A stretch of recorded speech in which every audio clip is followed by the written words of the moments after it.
읽은 말씀은 예수님께서 수전절에 하신 말씀이에요. 이 수전이라는 말은 새롭게 세우다라는 뜻을 가지고 있습니다. 그러니까 오늘 말씀은 예수님께서 이 말씀을 듣는 저와 여러분에게 마음을, 영혼을 하나님 앞에서 새롭게 세워야 할 것을 요구하기 위해서 이 말씀을 하신 것이다. 그렇게 우리가 말씀을 이해할 수 있습니다. 여기 27절에 보면 내 양은 내 음성을 들으며 나는 그들을 알며 그들은 나를 따르니라 이렇게 말씀하고 있는데 여러분들이 예수님의 양이십니까? 여러분들이 예수님의 양이라는 사실을 여러분들은 어떻게 확인하십니까? 예수님이 여러분들의 목자라는 사실은 어떻게 확인하는지는 잘 모르겠습니다. 그런데 더 중요한 건 여러분들이 예수님의 양인 걸 어떻게 확인하느냐라고 하는 거예요.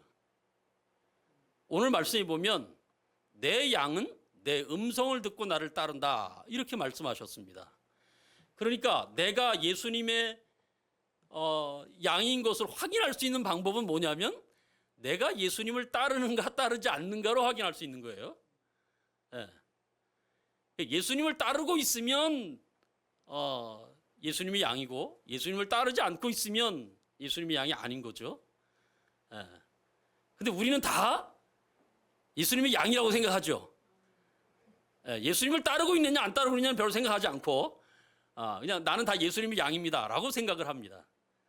오늘 말씀은 그런 의미에서 수전 우리의 마음을 다시금 예수의 사람으로 예수를 따르는 삶으로 다시 한번 세워야 된다라고 하는 것을 요구하기 위해서 오늘 하시고 있는 말씀이다라고 하는 것입니다. 여기 예수님께서 우리를 알고 우리가 예수님을 안다라고 말할 때 이 안다라는 말은 지식적인 차원에서의 의미의 알을 의미하지 않습니다. 그러니까 무슨 얘기냐면 내가 세종대왕을 안다 이런 알미 아니라는 거예요. 세종대왕을 만난 적도 없고 그분하고 식사 한번 한 적도 없는데 우린 세종대왕을 안다 그래요. 성경에서 말하는 예수님을 안다 혹은 예수님이 우리를 안다라고 하는 말은 그런 알을 얘기하는 것이 아니고 이건 관계적인 의미에서 오랜 세월을 함께 해온 알을 이야기하는 거예요. 신혼부부보다는 20년 30년 살았던 부부가 서로를 더 잘 알겠죠. 바로 그런 알을 여기선 안다라고 얘기를 하는 것입니다. 예수님께서 우리를 안다라고 하는 말은 우리가 예수를 믿기 전에도 그분은 우리를 아셨다라는 뜻입니다. 우리는 그분을 알았어요, 몰랐어요? 몰랐죠. 그러니까 우린 예수님을 잘 몰라요. 예수를 믿고 나서도 예수님이 우리를 안다는 것입니다. 예수를 믿고 나서의 우리의 모습은 예수님을 알아요, 몰라요? 잘 모르죠. 근데 우리는 예수님을 안다 그래요. 그러니까 우리가 신앙을 새롭게 할 수 있는 방법, 우리가 우리의 마음을 하나님의 사람으로 예수의 사람으로 새롭게 세울 수 있는 방법은 무엇인가? 그것은 내가 얼마나 예수를 아느냐, 내가 얼마나 예수의 일하심을 경험했느냐에 있지 않고 그분이 나에게 주신 그 그분이 나에게 베푸신 그 사랑, 은혜, 도우심, 인도하심 이것들을 우리가 얼마나 아느냐에 따라서 우리가 주님을 알 수 있다라고 하는 것입니다. 그러니까 우리의 신앙은 우리가 하나님의 일하심을 예수님의 일하심을 자꾸 경험하는 것에 있지 않고 하나님께서 우리의 경험 이상으로 우리에게 어떤 은혜를 베풀고 있는가라고 하는 것을 이해하는 데에 예수님을 알 수 있는 방법이 있다. 그렇게 말씀하고 있습니다. 성경은 아까 우리 집사님이신가요? 성도님 기도하실 때 하나님께서 영생을 주시기로 작정한 자들을 하나님께서 은혜를 주시기를 원합니다. 이렇게 기도하시는 걸 듣고 저는 굉장히 마음으로 깜짝 놀랐어요. 왜냐하면 제가 알고 있는 성도님들 중에 그렇게 기도하신 분이 한 분도 없어요. 이분은 정말 하나님을 아시는 분이구나 라는 생각을 하게 됐어요. 하나님이 우리에게 어떤 일을 하셨는가? 그분은 창세전에 우리를 선택하시되 영생을 주시기로 작정하셨다는 것이죠. 그 작정을 패할 사람이 있겠어요? 그 작정을 막을 사람이 있겠어요? 없죠. 하나님의 뜻은 반드시 이루어집니다. 하나님께서 영생을 작정하신 자들에게 은혜를 주시기로 하나님이 그렇게 예정하셨는데, 작정하셨는데, 바로 그 하나님께서 영생을 주시기로 작정한 자들이 곧 누구라? 양이라 이렇게 말하고 있는 거예요. 그런가 하면 예수님을 믿음으로, 예수님을 영접함으로 하나님의 자녀가 되는 권세를 받을 수 있다라고 하는 것이 하나님의 뜻인데, 그 뜻을 통하여 예수님을 영접한 사람을 누구라고 말한다? 양이라고 말한다. 예수님의 양이라고 말한다. 예수님은 이런 사실을 너무 잘 아셨어요. 하나님께서 영생을 주시기로 작정한 자들에게 영생을 주심으로 그들을 양을 삼으실 것이다. 또 나를 영접하게 함으로 하나님의 자녀가 되는 권세를 갖게 하실 것이다. 그들이 누구인가? 그들은 곧 하나님이 내게 주실 양이다. 이것을 예수님이 아셨어요. 그래서 이 일을 우리에게 확인시켜 주기 위해서 예수님이 이 땅에 무엇으로 오셨는가 하면 임마누엘로 오셨어요. 임마누엘은 함께 하신 하나님이다라는 뜻이죠. 그러니까 오셔서 말씀만 하시고 여기다가 저기로 가시고 우리와 함께 하지 않는다면 우리가 하나님을 알 수 있는 방법이 없어요. 함께 해야 그분을 알 수 있습니다. 그래서 예수님이 이 땅에 오셔서 끊임없이 우리에게 하나님을 알리는 일을 하셨어요. 예? 예, 그게 임마누엘이에요.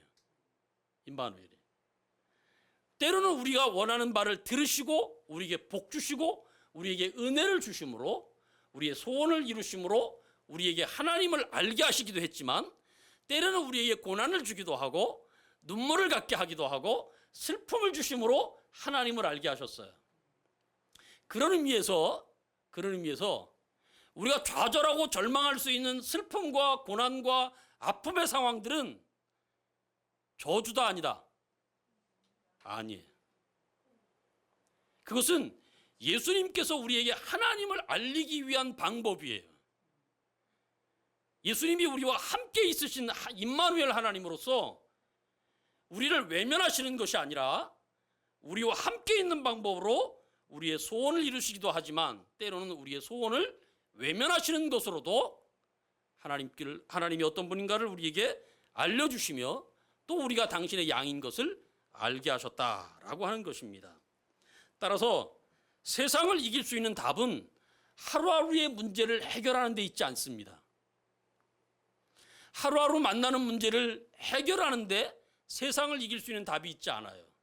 세상을 이길 수 있는 답은 오직 예수님께서 우리의 목자가 되신다는 것을 아는 것에 있습니다. 그분이 임마누엘이시며 그분이 우리와 함께 계시며 어떤 경우라도 하나님의 사랑에서 끊어지지 않게 만드시는 유일한 분이라는 사실을 아는 것에 인생을 이길 수 있는 답이 있고, 하나님이 주시는 위로와 만족과 행복을 누릴 수 있는 답이 있지, 우리가 하루하루를 살아가면서 만나는 문제들을 해결해 가는데 우리의 인생에 승리의 답이 있지 않다라고 하는 것입니다. 이런 차원에서 우리가 예수를 아는 것, 그분이 우리의 목자라는 사실을 아는 것, 목자라는 말이 가지고 있는, 목자라고 하는 이 말이 제가 잘 표현하는 것은 그릇이라고 하는 단어를 쓰는데, 이 목자라고 하는 그릇에 담겨져 있는 내용이 무엇인가를 오늘 저와 여러분이 아는 것, 그것이 우리의 인생의 목적이 되어야 하고 목표가 되어야 합니다. 거기에 저와 여러분이 인생을 승리로 살 수 있는 답이 있습니다. 문제는 우리가 예수님의 양으로 살아가는 데 있어서 세상이 우리를 내버려 두지 않는다는 거죠. 그래서 어렵습니다. 마태복음 10장으로 한번 가보실래요?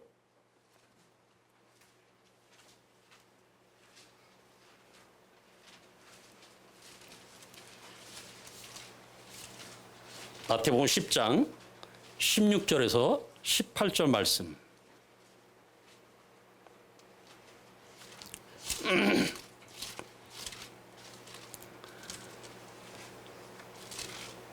제가 읽겠습니다. 보라, 내가 너희를 보냄이 양을 이리 가운데로 보냄과 같도다. 그러므로 너희는 뱀같이 지혜롭고 비둘기같이 순결하라. 사람들을 삼가라. 그들이 너희를 공회에 넘겨주겠고 그들이 회당에서 채찍질하리라. 또 너희가 나로 말미암아 총독들과 임금들 앞에 끌려가리니 이는 그들과 이방인들에게 증거가 되게 하려 하심이라.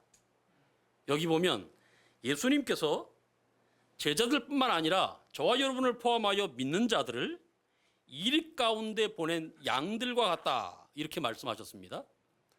우리는 지금 어디 속에 살고 있는 거예요?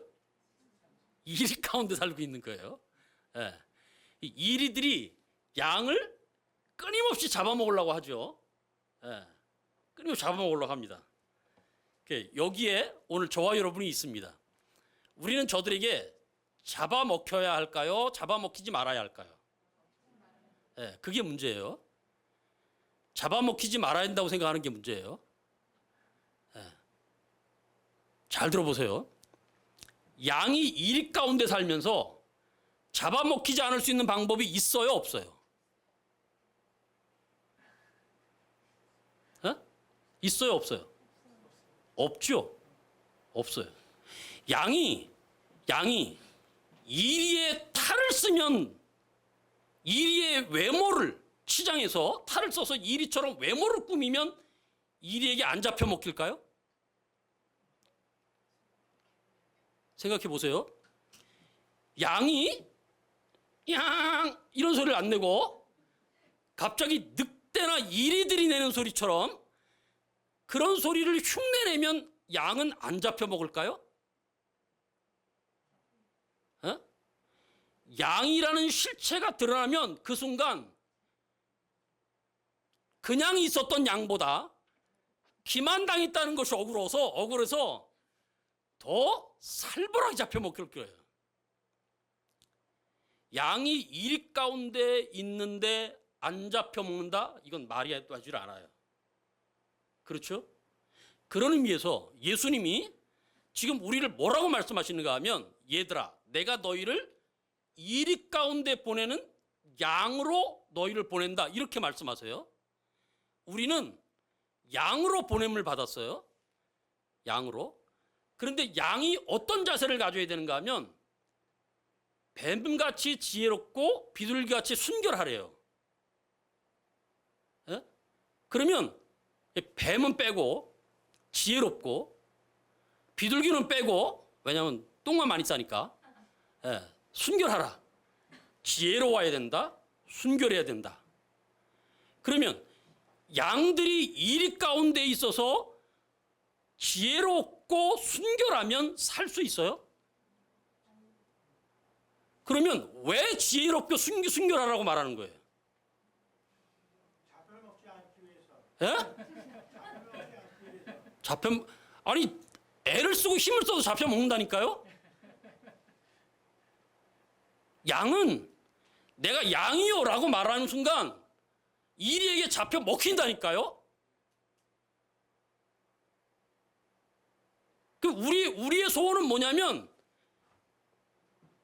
양으로 보냄을 받았는데 안 잡혀 먹고 살고 싶으니까 안 잡혀 먹히고 살고 싶으니까 자꾸 뭘 하냐면 양의 탈을 써요. 이리의 탈을 써요, 우리가. 에? 자꾸 이리의 목소리를 흉내낸다고요. 그래서 이리 가운데 가가지고 에? 봐, 나 외모적으로 너하고 다르지 않잖아.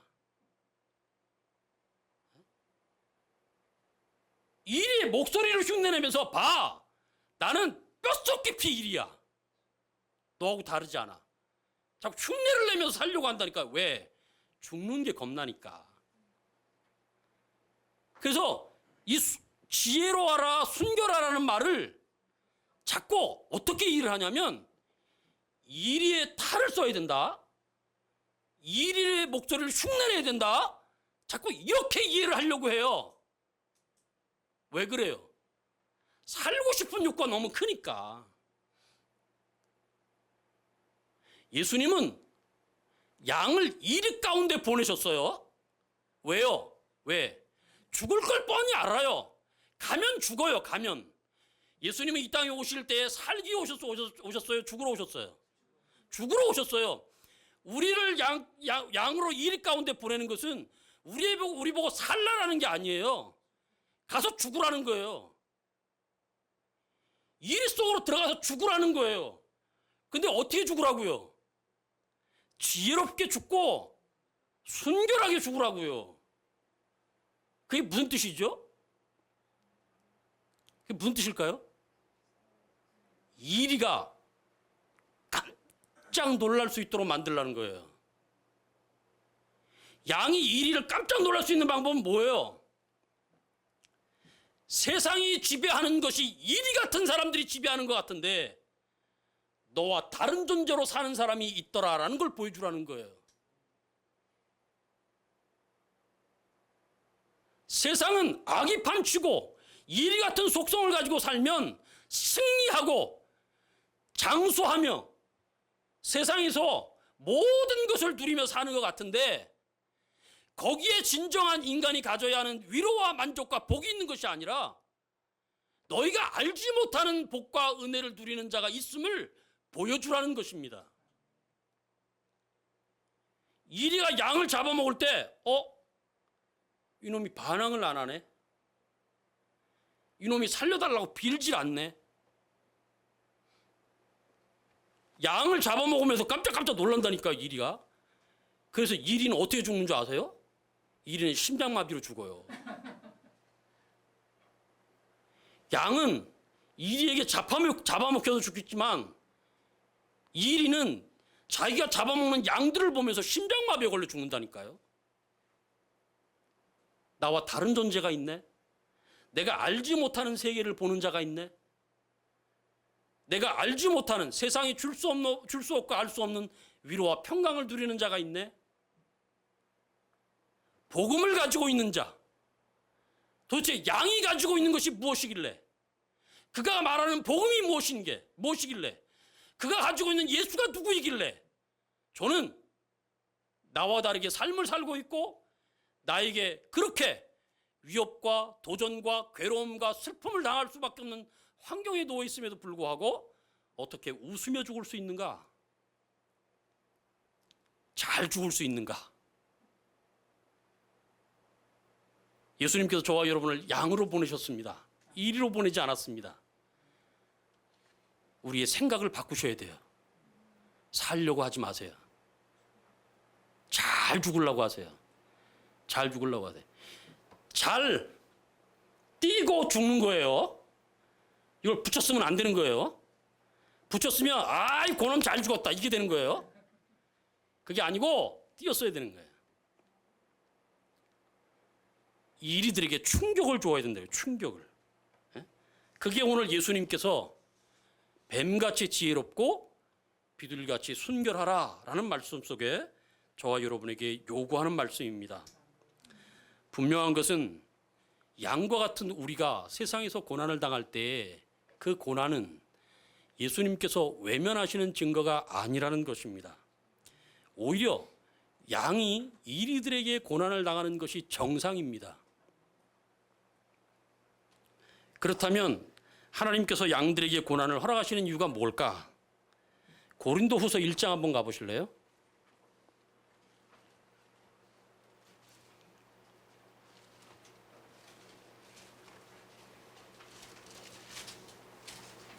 제가 주보를 보니까 주안의 교회 성도님들이 성경을 굉장히 많이 읽으시는 것 같아요. 아니에요? 네. 고린도후서 1장 8절을 한번 보세요. 형제들아 우리가 아시아에서 당한 환난을 너희가 모르기를 원하지 아니하노니 힘에 겹도록 심히 고난을 당하여 살 소망까지 끊어지고 우리는 우리 자신이 사형 선고를 받은 줄 알았으니 이는 우리로 자기를 의지하지 말고 오직 죽은 자를 다시 살리시는 누구만? 하나님만 의지하게 하려 함이라. 하나님이 우리에게 고난을 주시는 이유가 뭐라고요? 하나님을 의지하게 하기 위해서. 하나님을 의지하게 하기 위해서. 그럼 우리가 이렇게 질문할 수 있죠.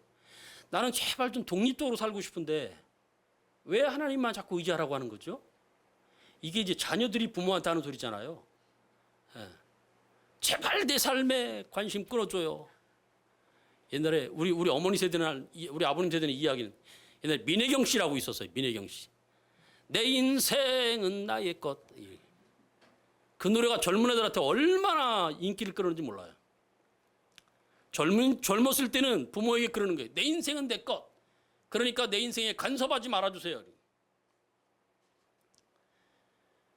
고난을 주시는 이유가 하나님만을 의지하게 하는 것이라면 왜 우리가 하나님만 의지하게 해야 되는가?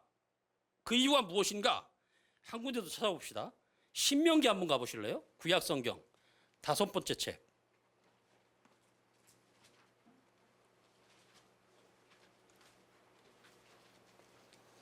신명기 6장. 제 성경으로는 264쪽이에요. 신명기 6장 24절, 25절.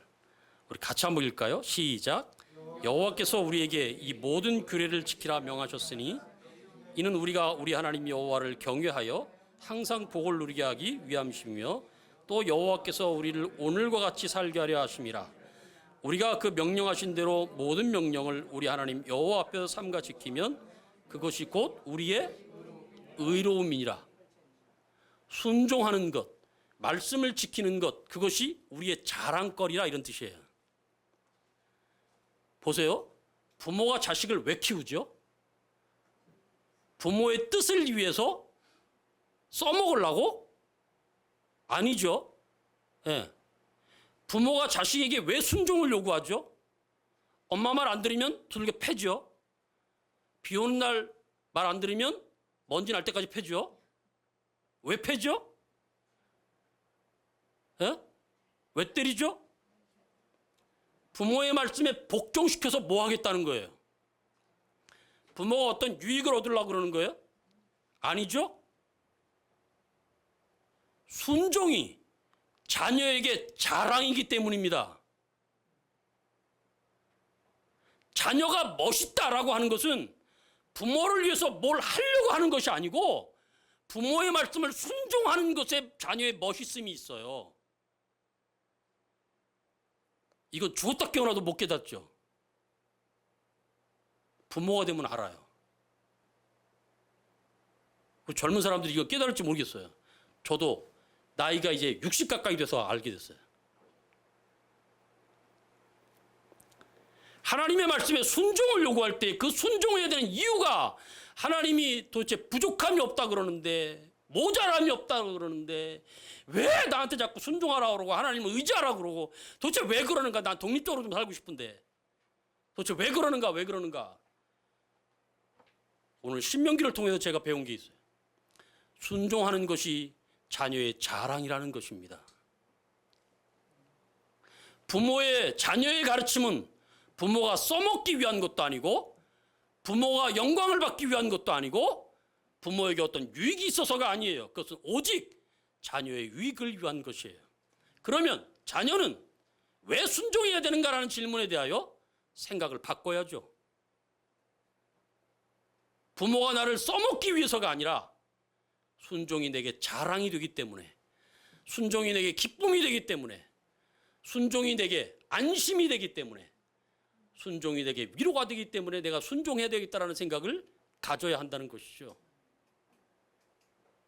자녀의 입장에선 이걸 죽었다 깨어나도 못 깨닫는 거예요.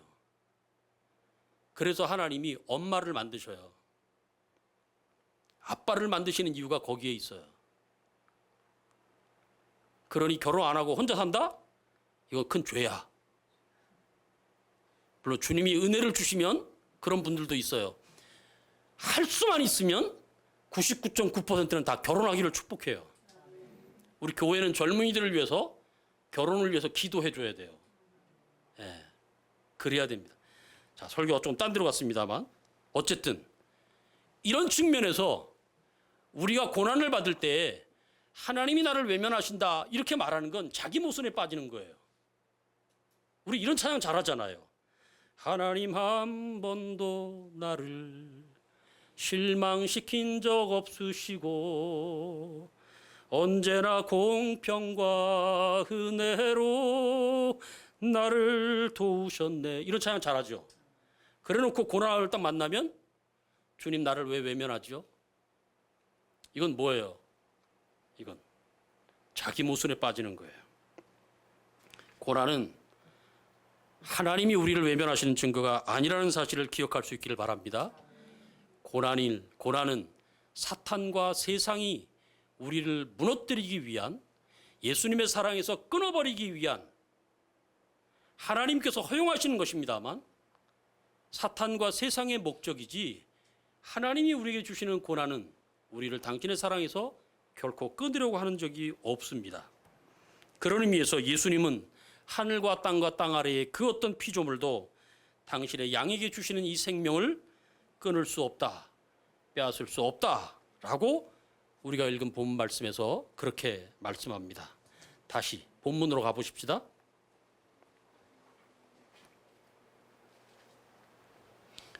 28절, 내가 그들에게 영생을 주노니 영원히 멸망하지 아니할 것이요 또 그들을 내 손에서 빼앗을 자가 없느니라. 그들을 주신 내 아버지는 만물보다 크심에 아무도 아버지 손에서 빼앗을 수 없느니라. 나와 아버지는 하나이니라. 예수님은 하나님으로부터 양에게 생명을 줄 수 있는 권한을 받으신 분이라 이렇게 말씀하시면서 그 양에게 주시는, 당신이 주시는 생명을 어떤 피조물도, 하늘과 땅 아래의 그 어떤 피조물도 빼앗을 수 없게 하겠다 이렇게 말씀하십니다. 그 말은 예수님이 곧 하나님이시라 이런 뜻이에요. 그래서 30절에 이렇게 말하는 거예요. 나와 아버지는 하나다. 하나다. 여러분, 우리는 어느 때보다 예수님을 하나님으로 알아보는 신앙이 절실한 시대를 살아가고 있습니다. 믿습니까? 굉장히 중요해요. 대전은요, 신천지로 아주 골머리를 앓고 있습니다. 저희 교회도 지금은 좀 뜸합니다만 최근까지만 하더라도 한 달에 2번씩 편지가 왔어요. 저보고 오라는 거죠, 신천지로.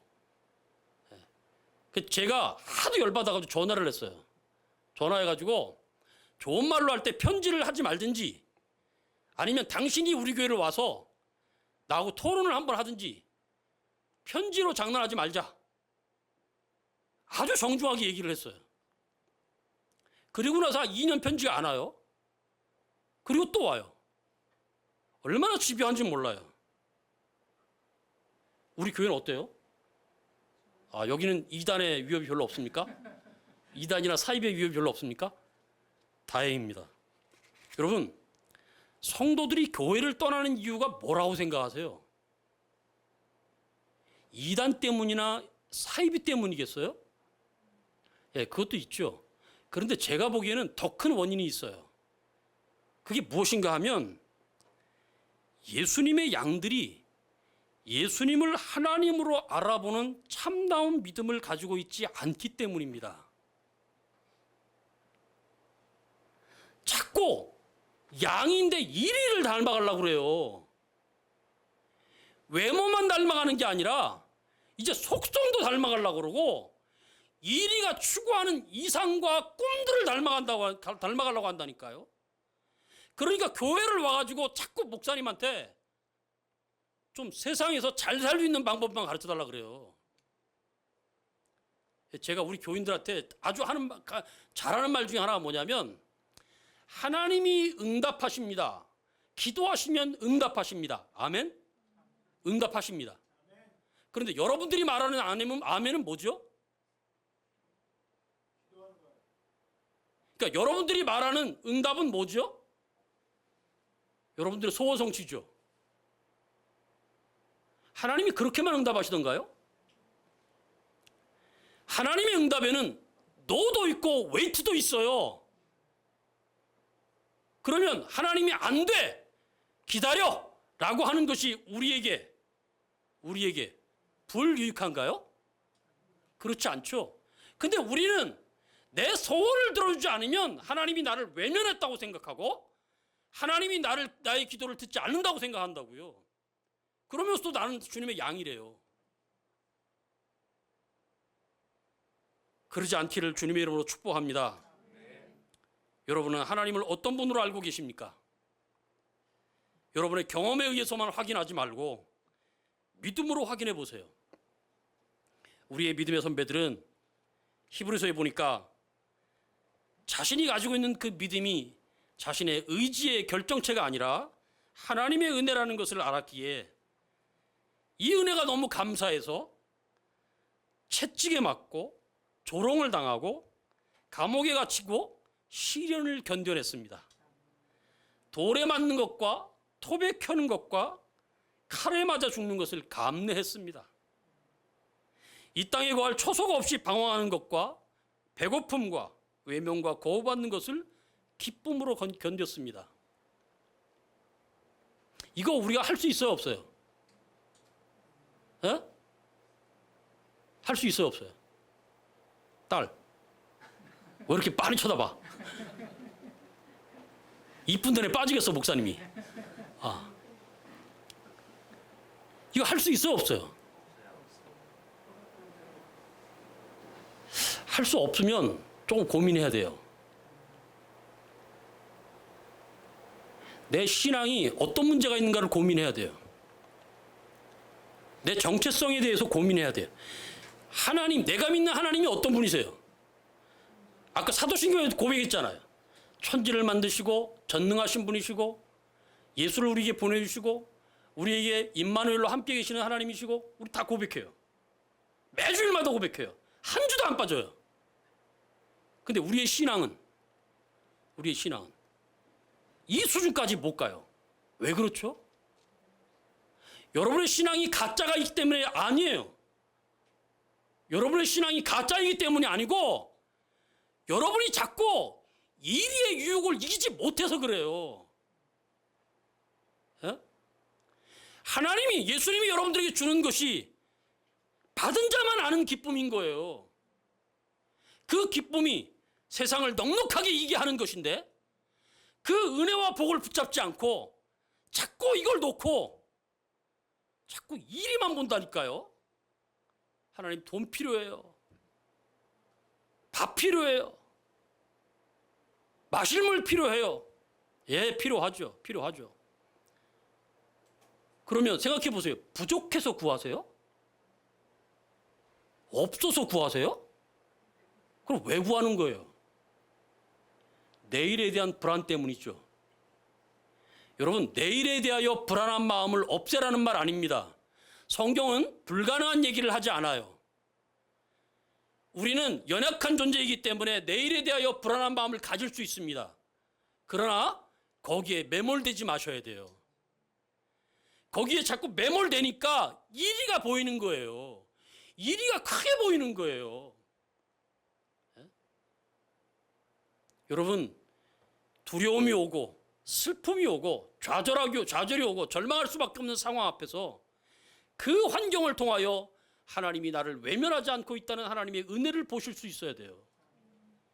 예수께서 십자가에서 죽으심으로 내게 베푸신 그 은혜는 단순히 내 영혼만을 위한 것이 아니라 그분이 나와 임마누엘로 함께 하신다는 사실을 확인시켜주는 증거이며, 지금도 하나님의 우편에서 나를 위해서 기도하고 있다는 증거이며, 그분이 다시 오시되 나를 하나님이 감싸주실 것이라고 하는 분명한 증거로 우리에게 주신 것이 십자가에서 죽으심입니다. 십자가의 죽으심 외에 다른 어떤 것으로 예수께서 우리와 함께 하신다는 사실을 확인하려고 하지 말라라고 하는 것입니다. 이제 말씀을 마칠게요. 12시까지 맞춰야 되는데. 우리는 예수님의 양입니다. 옆에 분에게 이야기 좀 한번 해주세요. 어머, 예수님의 양이래요. 얘기 좀 해주세요. 예수님의 양이래요. 여러분, 조금 전에도 말씀드렸지만 여러분의 육신의 삶을 위해서 많은 것이 필요한 줄 압니다. 그러나 신앙을 여러분의 믿음을 육신을 위한 필요를 요구하는 수준에 머물게 하지 마십시오. 그것을 위해서 기도하지 말라는 말 아닙니다. 먹을 것, 마실 것, 입을 것을 위해서 기도해야 됩니다. 그러나 그것이 우리의 인생에 위로와 만족을 줄 수 있는 유일한 것이 아님을 여러분이 기억하셔서, 우리에게 진정한 위로와 만족을 주실 수 있는 건 세상이 알 수 없는 거예요. 세상이 줄 수 없는 거예요. 때문에 예수께서 우리에게 주시는 그 은혜가 무엇인가를 생각하시고 그 은혜에 우리가 함몰되어서 세상을 넉넉하게 이겨가기를 주님의 이름으로 축복합니다. 여러분들이 가는 길은 좁은 길입니다. 세상이 알 수 없고 사람들이 박치지 않고 사람들이 인정하지 않는 그 길이에요. 왜 그렇죠? 왜 박수 안 치죠? 세상은 알지 못하거든요. 여러분들이 가는 길의 복됨을 알지 못해요.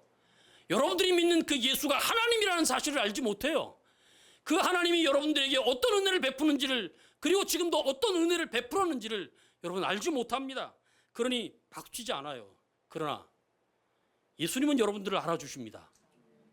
왜요? 오늘 주께서 이렇게 말씀하십니다. 너는 내 양이라. 할렐루야. 너는 내 양이라. 예수께서 끊임없이 여러분들이 힘들고 어려울 때마다 이렇게 말씀하십니다. 사랑하는 딸아, 사랑하는 아들아, 너는 내 양이다. 너는 내 양이다. 그 양이라는 음성이 저와 여러분들에게 어떤 시각을 요구하고 있고 어떤 삶을 요구하고 있는지를 생각하셔서 오늘 수전절에 말씀하시는 이 의미를 통하여 저와 여러분의 신앙을 주님 앞에서 다시 한번 새롭게 세워지는 복된 삶을 살아갈 수 있기를 주님의 이름으로 축복합니다.